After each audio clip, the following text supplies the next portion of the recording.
ओम नमः शिवाय। नमस्कार हरि प्रेमियों, आपका हमारे YouTube चैनल में स्वागत है। हरि प्रेमियों, कैसे हैं आप? उम्मीद है आप सब अच्छे होंगे। आइए आज का प्रसंग शुरू करते हैं। आज का प्रसंग है सावन मास का महात्म्य, अध्याय 5। हरि प्रेमियों, उससे पहले अगर आप हमारे चैनल पर नए हैं तो प्लीज़ चैनल को सब्सक्राइब जरूर कर लीजिए और बेल आइकॉन को जरूर दबा लीजिए ताकि आप तक हमारे सारे नोटिफिकेशन पहुंचते रहे।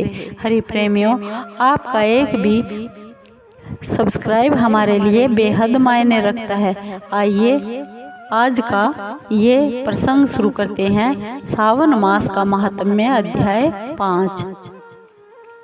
श्रावण मास में किए जाने वाले विभिन्न व्रतानुष्ठान और रविवार व्रत वर्णन में सुकर्मा द्विज की कथा। ईश्वर बोले, हे सनत कुमार, करोड़ पार्थिव लिंगों के महात्म्य तथा पुण्य का भी वर्णन नहीं किया जा सकता। जब मात्र एक लिंग का महात्म्य नहीं कहा जा सकता तो फिर करोड़ लिंगों के विषय में कहना ही क्या है। मनुष्य को चाहिए कि करोड़ लिंग निर्माण असमर्थता में 1,00,000 लिंग बनाए या 1000 लिंग या 100 लिंग ही बनाए। यहाँ तक कि एक लिंग बनाने से भी मेरी सनिधि मिल जाती है। षडाक्षर मंत्र से 16 उपचारों के द्वारा भक्ति पूर्वक मन से भगवान शिव की पूजा करनी चाहिए। ग्रह यज्ञ के साथ उसका उद्यापन करना चाहिए और उसके बाद होम करवाना चाहिए और ब्राह्मणों को भोजन करवाना चाहिए। हे सनत कुमार, इस अनुष्ठान को करने वाले की अकाल मृत्यु कभी नहीं होगी। यह व्रत बांझपन को भी दूर करने वाला है, सभी विपत्तियों का नाश करने वाला तथा संपत्तियों की वृद्धि करने वाला।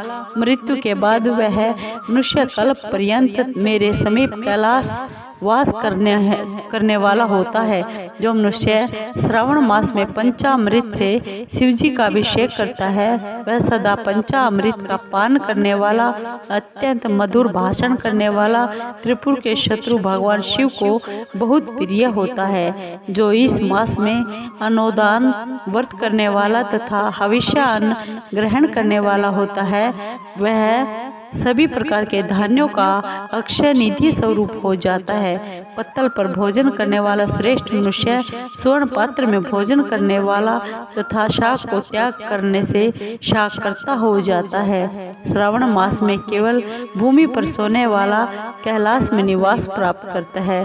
इस मास में एक दिन भी प्रातः स्नान करने से मनुष्य को 1 वर्ष स्नान करने का फल का भागी कहा गया है। इस मास में जितेंद्रिय होने से इंद्रिय बल प्राप्त होता है।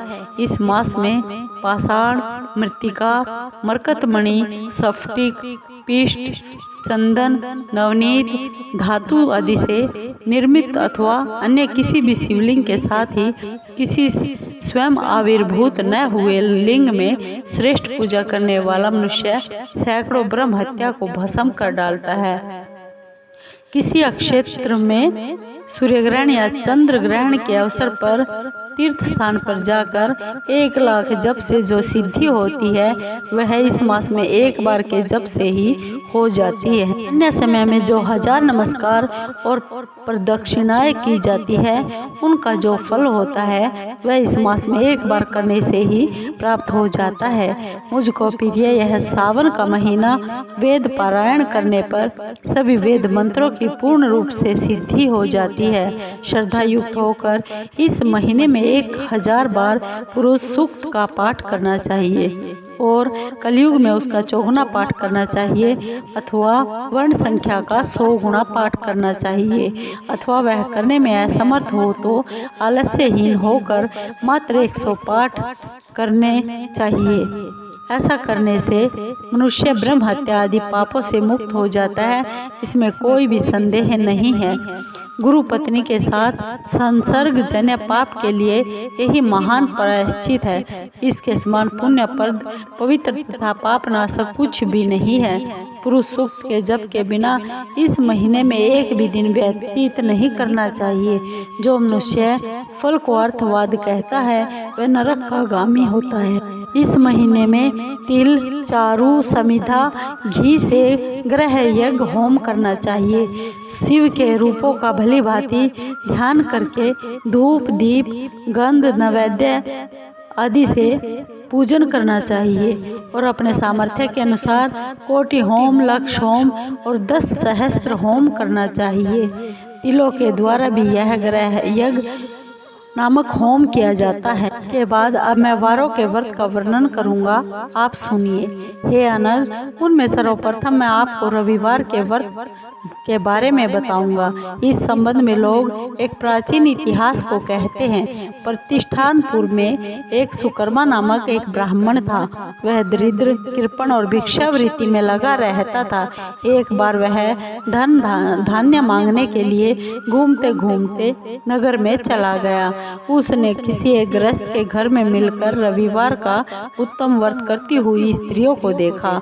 तब उसे देखकर वे स्त्रियां परस्पर आपस में कहने लगी कि इस पूजा विधि को शीघ्रता पूर्वक छिपा लो। यह सुनकर वह विप्र उन स्त्रियों से बोला, हे श्रेष्ठ स्त्रियों, आप लोग इस व्रत को क्यों छिपा रही हो? समान चित्त वाले सज्जनों के लिए परमार्थ ही स्वार्थ है। मैं दरिद्र तथा बहुत दुखी हूँ। इस श्रेष्ठ व्रत को सुनकर मैं भी इसे करना चाहता हूँ।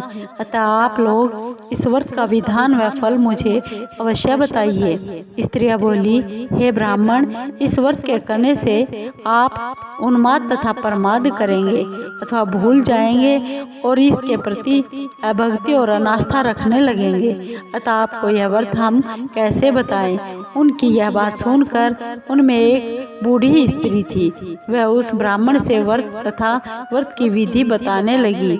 हे ब्राह्मण, श्रावण मास के शुक्ल पक्ष के प्रथम रविवार को मौन होकर उठ करके शीतल जल में स्नान करिए। उसके बाद अपना नित्य कर्म संपन्न करके पान के एक शुभ दल पर रक्त चंदन से सूर्य के समान पूर्ण गोलाकार 12 परिधियों वाला सुंदर मंडल बनाइए। उस मंडल में रक्त चंदन से संज्ञा सहित सूर्य का पूजन कीजिए।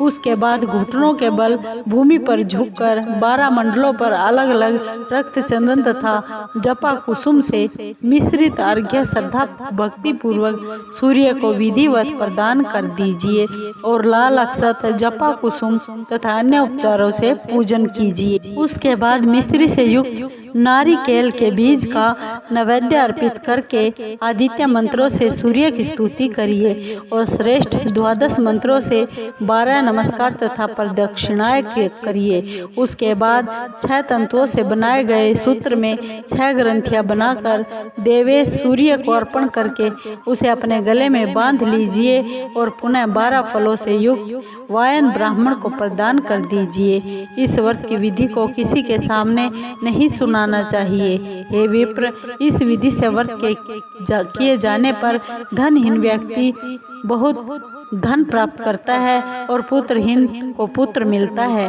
कोढ़ी कोढ़ से मुक्त हो जाता है और बंधन में पड़ा हुआ व्यक्ति बंधन से छूट जाता है, रोगी व्यक्ति रोग से मुक्त हो जाता है। हे विप्रेंद्र, अधिक कहने से क्या लाभ? साधक जिस जिस अभिष्ट की कामना करता है वह उस व्रत के प्रभाव से उसे सब मिल जाता है। इस प्रकार श्रावण के 4 रविवारों और कभी कभी 5 रविवारों में इस व्रत को जरूर करना चाहिए। इसके बाद व्रत की संपूर्णता के लिए उद्यापन करना चाहिए। ऐसा करने से आपकी सभी मनोकामनाएं सिद्ध हो जाएंगी। इसके बाद उन पतिव्रताओं को नमस्कार करके वह ब्राह्मण अपने घर आ गया। उसने जैसा सुना था उसी तरह उसी विधि से संपूर्ण व्रत को किया और अपनी दोनों पुत्रियों को भी यह विधि बताई। उस व्रत के सुनाने मात्र से भगवान शिव के दर्शन हुए और उनके पूजन के प्रभाव से वे कन्याएं देवांगनाओं के सदृश हो गई। उसी समय से वह ब्राह्मण के घर में लक्ष्मी ने प्रवेश कर लिया और वह अनेक उपायों तथा निमित्तों से धनवान हो गया। किसी दिन उस नगर के राजा ने ब्राह्मण के घर से होकर राजमार्ग से जाते समय खिड़की में खड़ी उन दोनों सुंदर तथा अनुपम कन्याओं को देख लिया। तीनों लोकों में कमल, चंद्रमा आदि से जो भी सुंदर वस्तुएं हैं, उन्हें वे दोनों कन्याएं अपने शरीर के अवयवों से तिरस्कृत कर रही थी।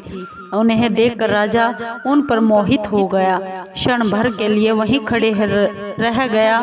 ब्राह्मण को शीघ्र बुलाकर उन्होंने दोनों कन्याओं को मांग लिया। तब उस ब्राह्मण ने भी खुशी से दोनों कन्याएं राजा को प्रदान कर दी।